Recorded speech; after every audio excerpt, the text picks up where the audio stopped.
부처님 오신 날 봉축하는 발심 정진 기도를 21일 동안 스님들과 함께 하시고, 부처님 오신 날 많은 불자들이 오시는데 여기 계신 불자들이 중심이 되어서 봉사를 해서 무난히 잘 마치셨다고 생각이 됩니다. 부처님 오신 날 봉사하면서 애쓰신 불자들한테 감사한 인사를 전합니다.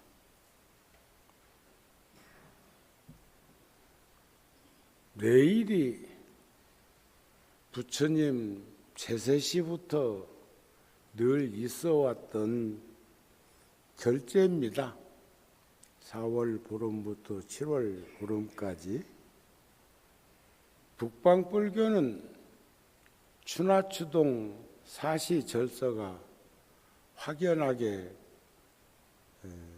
있어서 겨울에도 춥고 어려운 환경에 노출된 승가 공동체는 절에서 함께 모여서 또 10월 보름부터 정월 보름까지 결제일로 삼동결제를 하고, 여름에는 부처님이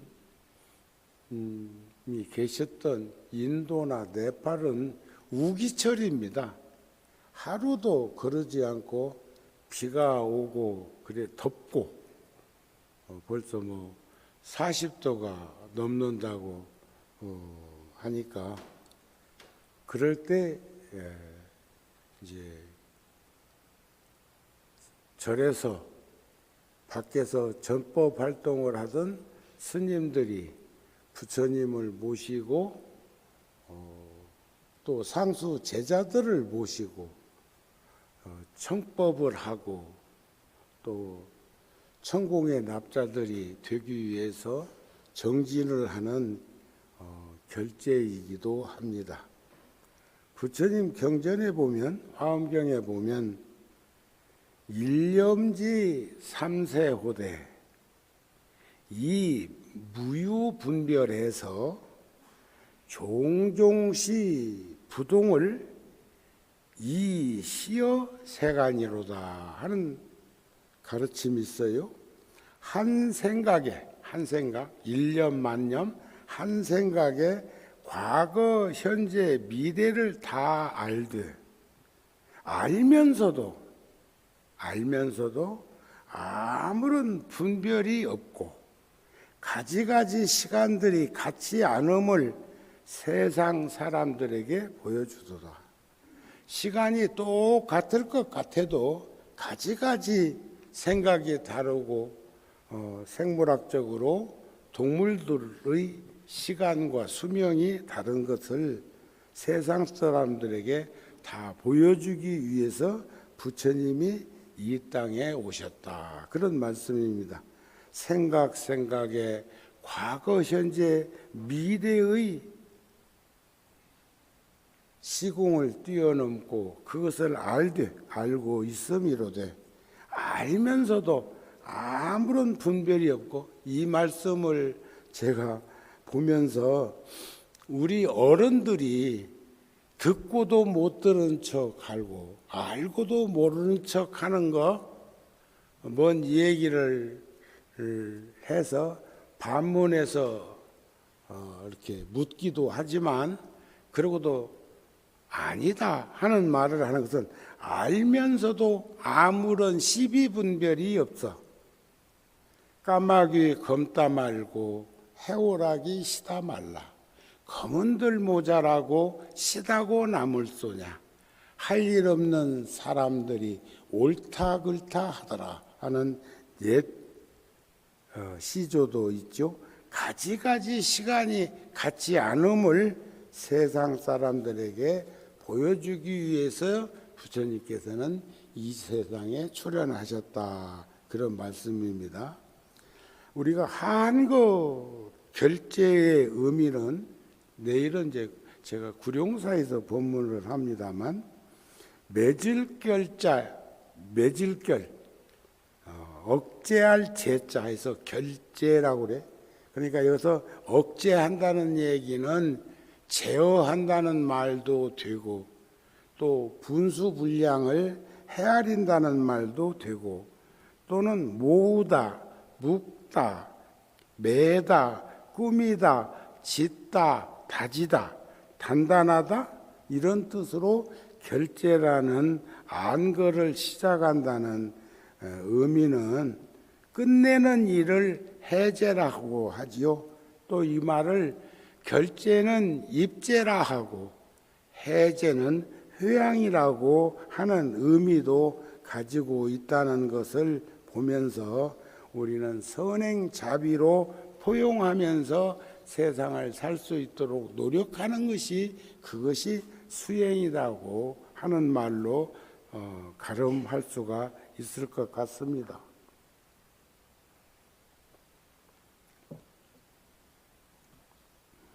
이 세상에서 모든 것은 다 잊어버리더라도 이것만은 잊어서는 안 된다는 것이 있습니다.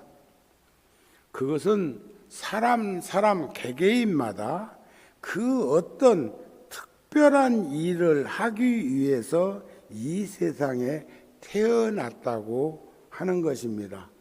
어저께 뉴스에 잠깐 나오는데 이번에 교황, 미국 신부님이 되셨던데, 어느 여인이, 동네 아주머니가 6, 7살 먹은 아이를 보고 너는 교황이 되겠다 이랬다는 거예요.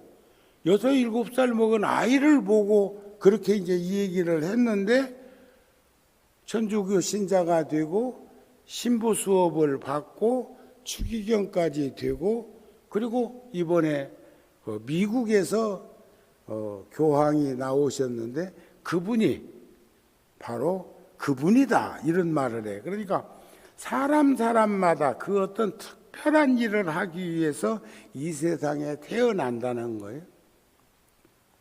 정우 스님도 가만히 살아온 시간을 되돌아보면 초등학교 2학년 때는 운전수 되겠다는 꿈을 꾸었어요. 지금은 뭐 차가 이렇게 많아가지고 흔해 빠진 게 운전수고 운전 못하는 사람이 없고 그렇지만, 옛날 우리 어렸을 때만 해도 한 60년, 70년 전만 해도 하루 종일 뒤에 신장로 그 자갈마당길에 서 있어도 차 한 대 볼까 말까, 이제 그런 시절도 있었습니다. 그런 걸 생각하면 물질의 풍요로 부를 얘기하기로 하면 우린 다 거부장자 아닌 사람이 없어요. 그런데 내가 초등학교 4학년 때 소풍 갔다가 그 절에서 살던 스님들 이야기를 들으면서 스님 하면 좋겠다 그랬는데, 제가 15살 되던 해에 출가를 했거든요. 그런데 제가 17살 때 통도사에서 법명을 은사 스님이 지어주셨는데, 여기 정발산 정자, 저건 샤머니즘적인 무속인들은 소정자를 쓰던데, 아니요, 지명은 정상정자예요. 정상정자 바로발자, 그릇발자가 바로발도 됩니다. 스님들 공양하는 것이 바로죠. 그러니까 부처님 전에 공양 올리던 산이요, 사머니즘적으로는 무속인들이 고향굿을 유명한 그 굿을 하던 곳이기도 하지만 전에 내려오는 전례 드는 걸로 보면, 그런데 90년대 초에 일산 신도시가 들었을 때 추첨을 했는데 정발산 밑에 이 땅을 심지뽑기 해가지고 뽑았단 말이야. 그랬는데 그때도 BBS 불교 방송이 AM 방송을 하기 위해서 고양시에다가 10,000평이 넘는 송심탑 태울 땅을 마련하고 있었는데 FM으로 바뀌면서 이제 그게 송신답이 필요 없으니까 수용당했어. 그때 총무원장이시던 지금 동아사 방장이신 의자 현자 의원 대종사께서 토지개발공사로부터 말을 하기를 우리 땅 10,000평이나 가져갔고 절땅 다 수용해가지고 도시를 만들면서 그래도 일산지구에서 가장 그래도 괜찮은 종교용지는 사찰을 지을 수 있도록 줘야 될 거 아니냐 하는 말을 했는데 그게 딱 점지돼 가지고 이 땅이 정발산 자락에다가 우리가 절을 지을 수 있는 환경이 되었는데 그때도 총무원장 스님이 저를 부르시더니 여기 이 종교용지는 아무래도 30대 중반에 구룡사를 한 걸 보면 일산 열애사 이 종교용지도 구룡사에서 수용하게 되면 그 땅에 비해서 최대 공약조로 절을 세울 것 같다는 마음이 자꾸 들어서 달라는 사람은 여러 스님이 있지만 말하지 않는 정우를 내가 만나고자 한다 해가지고 연락이 와가지고 가서 만났더니 이 땅을 구룡사에서 했으면 좋겠다. 그리고 내가 정우 스님이 하겠다고만 하면 어떻게 절을 지어라 마라 할 것도 없이 나는 믿는다. 구룡사를 보면 그때 장단점 보완해가지고 이 열애사를 세우게 되었거든요. 그러는데 최대 공약수로 지키도 했을 뿐더러 지금 여기는 마루에서 부처님 계신 그 천장까지는 12m예요. 한 층이 12m. 여기는 9m. 그러니까 법당이 헌출하죠. 또 그런가 하면 저 인등실 라인은 온돌방으로 해놨어. 겨울에도 따뜻하게 거기에 앉아서 명상 참선 같은 것 조용하게 하고 싶은 불자들은 하라고. 법당에서는 뭐 구슬을 하든 제를 지내든 목탁을 치든 지응을 치든 북을 치든 충분히 거기에 앉으면 할 수 있다고 생각한 거예요. 저는 구룡사 소임 맡은 지가 이제 5월 음력으로 초하루면 만 40년 됩니다. 만 40년. 그리고 저번에 불교방송 BTN에서 개국 30년 기념으로 정우 스님이 애썼다고 뜰 앞에 잣나무라고 하는 그 방송을 1부, 2부로 나누어서 거기서 했는데 그 방송에서도 보니까 참 별일 않고 그냥 조용하게 산 것 같은데 정우 스님이 입 안 된 데가 잘 없더라고요. 응? 들 보셨어? 그런 걸 생각해 보면 은사 스님이 이마정자 지부자 부처님 이마위에다가 집지라고 불명을 지었는데 장명가가 아닌 분이 그런 마음이 들어서 그런 마음이 쏠려서 이름을 그렇게 지어준 것이 아닐까. 그때 경복노 스님께서 동도사에 계시던 도인 스님 경복노 스님께서 저한테 그러셨어요. 와, 홍법이가 욕심을 부렸나 원을 세웠나 부처님 상투 위에다가 집을 지으라고 불명을 지었네 그랬거든요. 그래서 그랬는지 여하튼 간에 저래서 그랬는지 몰라도 이름값을 꽤 했어. 여기서 사람마다 그 어떤 특별한 일을 하기 위해서 이 세상에 태어난 몫의 일을 한 것이 아닐까. 그런데 1981년도에 원화 노스님이 저에게 법포를 내려주셨는데, 법포. 그때 81년도는 물론 이제 그때 통도사 소임도 보고 통도사 있을 때이기도 하고, 청년들이 통도사에 수련에 오면 또 한 달간 화엄경 살림법표 같은 걸 하면 낮에 시간은 나이가 법문할 나이가 아니요. 그러면 그냥 지나가도 되는데 거기서 먹고 자는 불자들을 위해서 화엄살림하는 그 장소에서 저녁마다 내가 말을 새참법문이라고 그랬어. 저녁에 참 먹듯이 새참으로 법문해 준다 해서 한 달 내 저녁마다 그런 것은 했지만, 그런 것은 하고 있었지만, 청년들이 오면 법표 같은 것도 해주고 같이 어울리기도 했지만 지금의 모습은 아니었단 말이지. 그런데도 노스님께서 법포를 싹 틔울 아자 메산자, 정주영 회장도 아산이요, 호가. 근데 한문이 다릅니다. 그런데 그때 포교 일선에 서 있지도 않았는데도 불구하고 노스님께서 산에 싹을 틔운다. 싹을 틔운다는 것은 숲을 가꾼다, 나무를 키운다는 말도 될 거예요. 불종자를 키우게 하는 일을 하는 걸 점지하셨던 것 아닐까.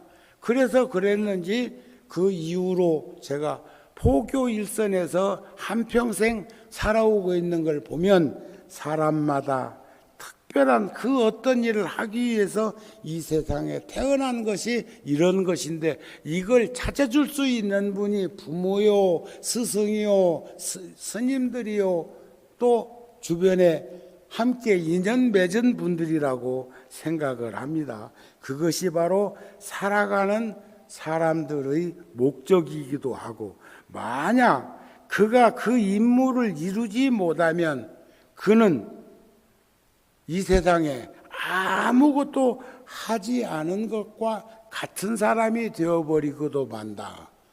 저도 심도 넘치고요, 이상도 높고요. 아마 제가 서울로 와서 포교하지 않고 선방으로 보내주셨으면 어른 스님이 정진하거라 참선하거라 성공의 푸른 납자가 되거라 해서 산중으로 안착을 시켰으면 지금 통도사 방장하고 있을지 몰라. 그런데 노스님께서는 정우의 그릇을 포교하는, 그래서 저는 통도사에서 이런 말 저런 말이 왕래할 적에는 노스님께서 정우에게는 교통순경시켰다, 교통경찰시켰다.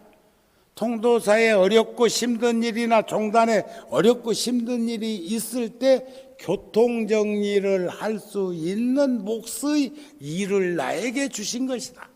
그러니까 저는 무슨 방장이나 종정이나 이런 것보다는 이렇게 살고 있는 것이 대단히 기쁘고 자랑스럽고 고마운 인연을 맺은 것이 아닐까. 우리들 모두는 사람마다 그 어떤 특별한 일을 하기 위해서 이 세상에 태어났다고 하는 것을 우리는 믿으셔야 합니다. 여러분들도 그런 일을 찾았나 몰라. 그런데 그 일은 석가래의 일이 있고 기왓장의 일이 있고 대들보의 일이 있고 또는 주춧돌의 일이 있고 다양하게 하나의 집으로 얘기해서 완성한다고 하면 그럴 것입니다. 그러니까 기왓장 하나가 깨져도요, 그 집에 비가 새가지고 석가래가 썩어가지고 집이 무너질 수도 있는 거예요.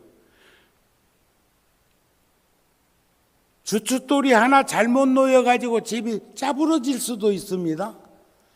어떤 사람은 어떤 사람은 한 번 대들보는 영원한 대들보 이래. 아니요. 제가 구룡사나 열애사에서는 대들보라 하더라도 통도사 가면 기둥의 역할을 할 수도 있고 종단적으로는 석가래 역할도 할 수 있고 어디에서 어느 장소에든 어떤 역할인가를 내 몫의 일을 하면서 살 수 있는 사람이 지혜로운 사람이고 선근이 있는 사람이고 보리심을 저버리지 않은 사람이 아닐까 싶은 생각을 합니다. 여러분들도 그렇습니다. 아시겠습니까?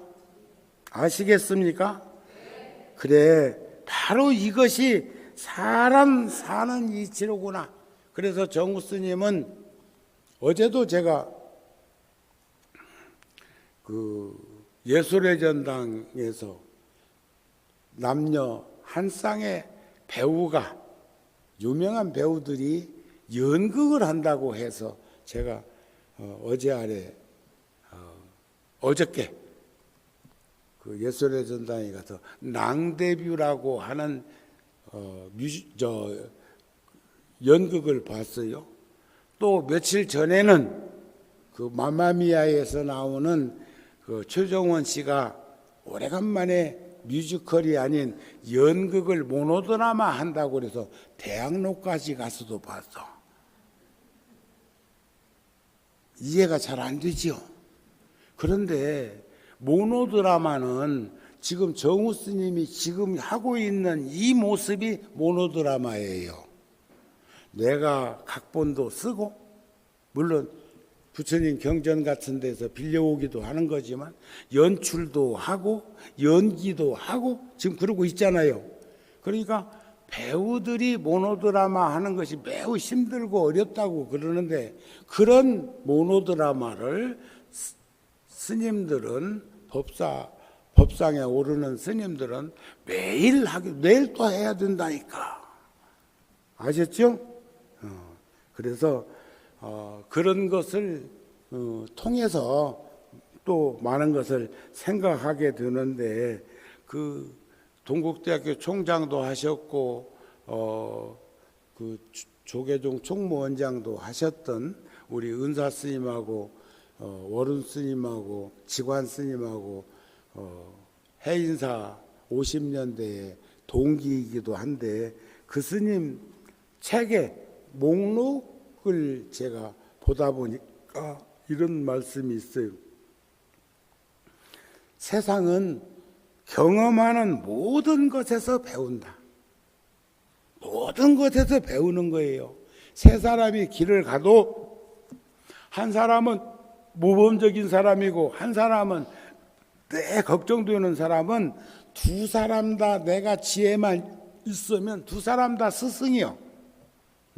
본받으면 스승이고 저러면 안 되는데 싶어서 스승이고 서울 서부 지역에 와갖고는 말도 누가 그러대 조심해야 합니다. 정치적인 발언은 하지 마십시오. 난 정치적인 발언 한 적 없어. 대한민국 국민으로서 걱정하고 있을 뿐이야. 경험하는 모든 것에서 배운다는 것이고 실천하기 전에 공부한다는 것이고 실천하고 나면 반드시 복습해야 한다는 것이고 몸으로 부딪히기를 주저하지 않는다는 몸으로 부딪히는 것. 그래서 스님은 언제부터인가 그런 생각을 갖고 있었어요. 어렵고 힘든 일은 내가 나서서 그 일을 헤쳐나가고 가시덤불 길이라면 길을 내주고 누구든지 그 길을 갈 수 있는 환경이 된다면 그 사람들에게 그 길을 주고 떠날 수 있는 나. 멋지잖아요. 응? 어려운 일은 내가 나서서 하고 누구든지 할 수 있는 일이라면 그들이 할 수 있도록 환경을 조성해 주는 것도 해야 될 일이다. 몸으로 부딪히기를 주저하지 않는다. 시작할 때는 항상 마음을 비운다. 운동선수가 마음을 비우고 연습하듯이 해야 실력이 나오지 몸에 힘 들어가 버리면 안 되는 거예요. 축구 공을 차는 얘가 힘들여 가지고 볼을 잡으니까 떠버리더만. 또 시작할 때는 항상 마음을 비운다. 필요한 기초는 반드시 습득한다. 제가요, 구룡사에서 언제부터인가 여름방학, 겨울방학 때 초등학교 어린이법회 아이들하고 과천 스케이트장에 갔고, 지금도 내 차에는 옛날 청년 때는 전승연 스케이트를 하나 가지고 있었는데 지금은 노르웨이제 스케이트를 가지고 있습니다. 그리고 옛날에는 선수만큼은 아니더라도 잘 탄다는 소리를 들을 만큼 스케이트를 즐겼어요. 겨울에 절에 갈 때는 걸망에다가 스케이트 넣고 날 가는 거 넣어갖고 댕겼다니까. 그럼 거기 둔번 같은 데서 잠깐씩 타보기도 하고, 머리 깎고 쉬는 날은 그런 것도 해보고 한 적도 있는데, 코로나로 인해 가지고 몇 년 동안, 그리고 1년에 한두 번 아이들하고 스케이트장에 가서 한 2시간만 어울려주면 마치 유치원 아이들, 어린이집 아이들 눈높이로 내가 앉아주면 반겨하는 것처럼 아이들이 6개월 법문한, 매주 법문한 것보다도 더 친숙해져. 스케이트를 한 번만 같이 타주면 한 6개월은 유효기간이 가. 긴 놈은 한 1년도 가. 그랬는데 이번 코로나 이후에 이제 다시 어린이법회가 다시 하면서 겨울방학 때 스케이트장에 가자 하고 스케이트를 들고 아이들하고 갔는데 그 몇 년 사이에 이 노구의 몸이 잊어버렸더라고요. 그전에는 안 잃어버렸어. 1년이고 몇 년이고 있다가 타도 스케이트 타고 넘어지지는 않았는데 자꾸 넘어지려고 하더란 말이야. 나이 먹으면 이렇게 몸도 반응하는 것이 늦어지기도 하고 잊어지는 것이기도 하구나 하는 생각을 하게 되더라. 그런 거지요. 그리고 자신감으로 무장하고 자신감으로 돌파하지 못하고 넘어져가지고 다리라도 부러지면 어쩌나 하는 이런 생각들이 그렇게 만드는 것이 아닐까. 그래서 이제 금생에는 다시 아이들하고 스케이트장 가기는, 그러니까 한두 번 넘어지니까 당장에 관리자들이 와서 헬멧 쓰라고 하더라고요. 에? 스케이트를 잘 타면 헬멧 쓰라 소리를 안 넣는데 넘어지니까 다칠까 봐서 헬멧 쓰라는 말을 할 때 금생에는 그날로 종쳤다 하는 생각이 들었습니다. 알아야 할 것을 아는 것이 성공의 기초야. 다 안다고 생각될 때 우린 더 열심히 해야 하고, 음악 감상으로 두뇌를 일깨우기도 하고, 스님께서 하신 말씀이요, 모든 것을 차단하고 오직 한 감각에 집중한다는 거, 그게 정신일도 하사불성이라는 그런 말과 같은 것이겠지요. 또 천진한 아이처럼 묻고 답할 수 있는 순수성을 가져야 한다는 것. 깊이 생각하라, 사유하라. 자기 자신에 대해서 단정적으로 규정지어서 생각하지 말아라. 안정적인 작업 환경을 조성해라. 수첩이나 카센트 같은 것을 항상 몸에 지녀라. 제가 1990년, 그러니까 구룡사는 85년도에 제가 주지소임을 맡았고, 일산 열애사는 90년대 초에 이 땅을 1년 동안 토지개발공사로부터 매입금을 매달 불입했고, 이 땅을 사놓기는 사놨는데 바로 절을 지을 수 없었던 것은 건영이 우리 땅에다가 분양 사무실을 가지고 있습니다. 안 비워줘 가지고 안 비워주는데 그래도 도움받았던 회사한테 비우라고 할 수가 없어서 기다리고 있다가 토지개발공사가 더 이상 절을 짓지 않고 있으면 땅을 도로 가져가겠다 해서 그걸 빌미로 해서 건영 사무실이 여기서 이제 나갔다. 그런 얘기도 되는 것 아닐까 싶습니다. 그런데 참 그 어렵고 힘든 환경 속에서 97년도부터 2000년도까지 IMF 때 이 절을 지었고 그리고 26년 동안 이 절에서 많은 불자들이 함께하고 있는데 그러나 최소한 4월 초파일만큼씩은 와야 되는 거 아닌가?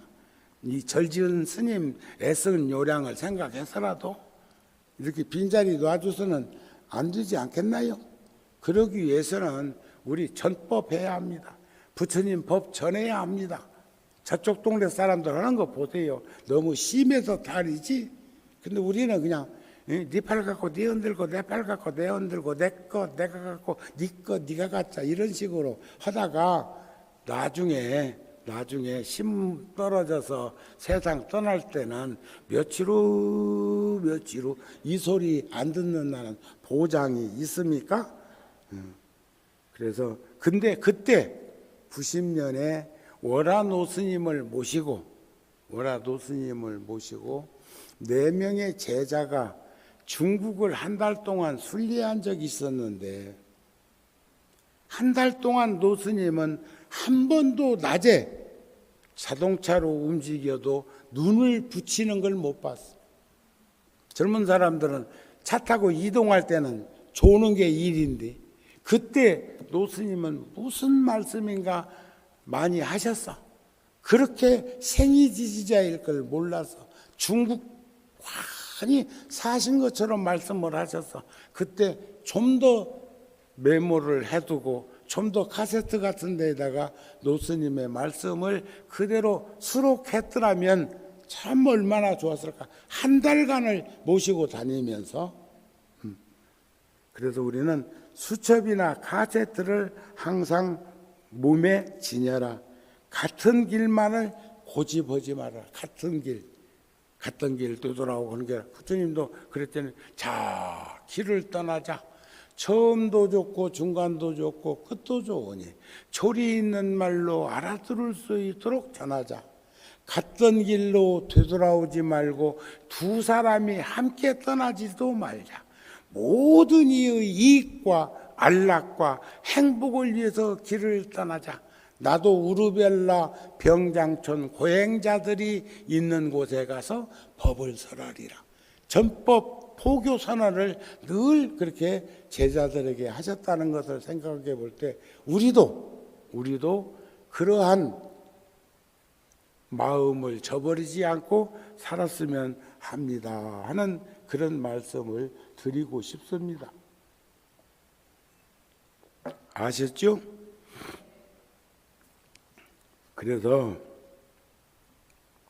사람은 인간 내부에 있는 것을 참 알기가 어려워요. 타심통이라도 했으면 모르겠지만 왜? 있어. 걱정 마라. 내가 그렇게 눈치 없는 사람 아니야. 입술만 적셔.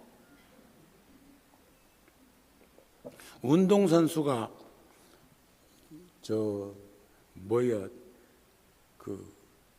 짧은 시간에 물 벌컥 먹는 거 봤냐? 입술만 적시거나 한 모금 할 정도지. 그렇잖아요?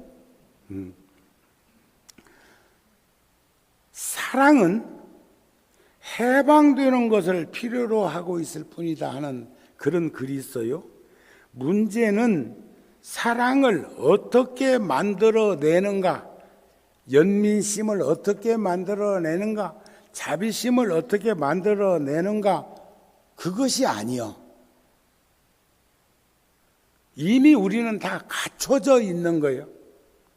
이런 이야기 있잖아요. 전에 한번 들려드렸는데 어떤 조각가가 큰 돌을 놓고 정으로 쪼으면서 여러 날을 작업을 하고 있는데 지나가는 이가 날마다 봐도 그대로요. 그래서 그 조각가한테 물었어. 뭘 하시오? 예, 나는 지금 석상을 다듬고 있습니다. 내가 볼 때는 단지 돌을 깎고 있는 것만 보이는데 거기서 뭐가 만들어진다는 거요? 그러니까 조각가가 하는 말이 예, 이 큰 원석에는 이미 내부에 석상은 갖춰져 있다. 제가 작년 9월 달에 북인도 나다크에 갔다가 이번 코로나로 어렵고 힘들 때 그 지금 나다크에서 구룡사 와서 30년 전에 한 1년 살았던 스님이 그곳에 돌아가서 낙후된 의료 환경을 좀 개선하기 위해 가지고 처음에는 심장 재단을 만들어서 아이들, 그러니까 아이가 소년으로 바뀌는데 심장은 아이로 있으면 그게 심장 판막증입니다. 그 아이들을 위해서 재단을 설립해 가지고 델리까지 그렇게 애를 데리고 가서 수술을 해주고 뭐 그런 일을 하는 스님이 있는데 며칠 전에 구룡사에 오겠다고 그래서 내가 초청장을 보내줬는데 비자는 받았는데 지금 파키스탄하고 그쪽 지역에 분쟁이 나가지고 지금 막 전운이 감돌고 있어. 거기가 나다크예요. 카시미르 그쪽이에요.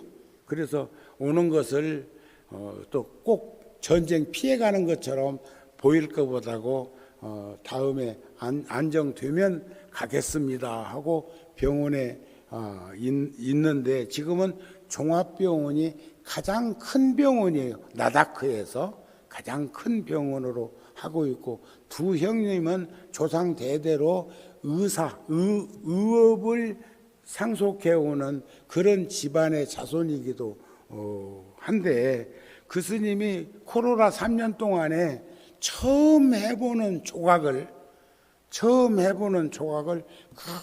큰 돌 같은 것을 히말라야 계곡에서 가져와 가지고 거기다가 석상을 다듬고 관세음보살을 조성하고 산양불 큰 그런 것도 조성을 했는데 그렇게 수십 년 수백 년 해왔던 사람처럼 끌지를 해갖고 조각을 해놨는데 제가 깜짝 놀랐어. 그냥 놀란 게 아니라 깜짝 놀랐어. 처음 해봤는데 수십 년 해본 사람처럼 그렇게 조성해놨더라고요. 그게 이거예요. 그 스님 눈에는 이미 거기에 관세음보살님 석상이 모셔져 있는데 불필요한 부분에 돌만 덜어낸 거예요. 멋지잖아요. 에? 뭘 만들려고 한 게 아니라 불필요한 부분을 덜어내니까 완성된 그런 모습이 드러나고 발견되는 그 이치를 바라보면서 우리가 잘 살았으면 좋겠다. 그런 생각을 해봅니다. 그래서 많은 사회적 문제는 인간 스스로가 만든 것들이죠. 우리 서로 상호 신뢰하고 신뢰를 쌓아야 그것이 해결될 것입니다. 기억하고 분노하기보다는 그것을 잊어버리고 용서하는 분노의 최선의 덕은 판단력을 흐리게 한다는 분노. 근데 그 분노는 욕심 때문에 생긴 겁니다. 그 분노는 어리석어서 생긴 겁니다. 우리가 번뇌라고 하는 것은 탐욕과 분노심과 어리석음인데 그 가운데 있는 분노 조절 장애는 어리석어서 욕심이 많아서 생기는 병이에요. 욕심이 없거나 어리석지 않으면 절대 분노 조절 장애를 일으키지 않는다는 것을 우리는 확신을 가지고 세상을 살았으면 좋겠습니다. 그래서 분노는 판단력을 흐리게 해. 아셨습니까? 판단력. 이기심을 없애려면 미래를 생각하라. 내일을 생각해라. 우리는 오늘만 생각하면서 사는 사람도 있고 지나간 과거만 떠올리면서 사는 사람도 있는데 미래도 생각해야 돼. 지금 이 일을 하고 나면 어떤 결과로 어떤 모습으로 내가 전락하게 될 것인가를 보면 다 보이는데 분노 조절을 못하는 사람들은 바로 미래를 불완전하게 못 보는 그런 사람이라고 생각합니다. 우리가 누군가를 사랑하게 되는 건 그 사람의 아름다움이 아니라 미적 감각이 아니라 사실은 친절함 때문이라고 달라이라마도 말씀을 하십니다. 친절함. 그래서 친절함이 요즘 말로 말하면 서비스다 그 말이요. 그래서 정우 스님 직업은 스님이 아니라 서비스업에 종사한다. 우리 어머니들도 마찬가지, 우리 아버지들도 마찬가지. 세상 모두는 관심과 배려 속에 친절함을 가지는 것을 우리는 서비스라고 하지 않느냐. 가장 서비스 잘하신 분이 부처님이요. 자, 아셨죠? 지나온 삶을 되돌아보면 다른 사람들에게 베풀었던 때가, 베풀면서 살 때가 인생에서 가장 인상 깊은 순간이었다고 생각이 되어집니다. 사랑으로 지어진 집은 천년간대요. 시골에 큰 집에 사는 할머니가 노인이 어른이 돌아가시고 나니까 새 집 지어드려도 그 집은 허물어진다. 큰 집도 사람이 살고 기운이 사람의 냄새가 배면 그 집은 그래도 헐어지지는 않는데 새 집도 망가져.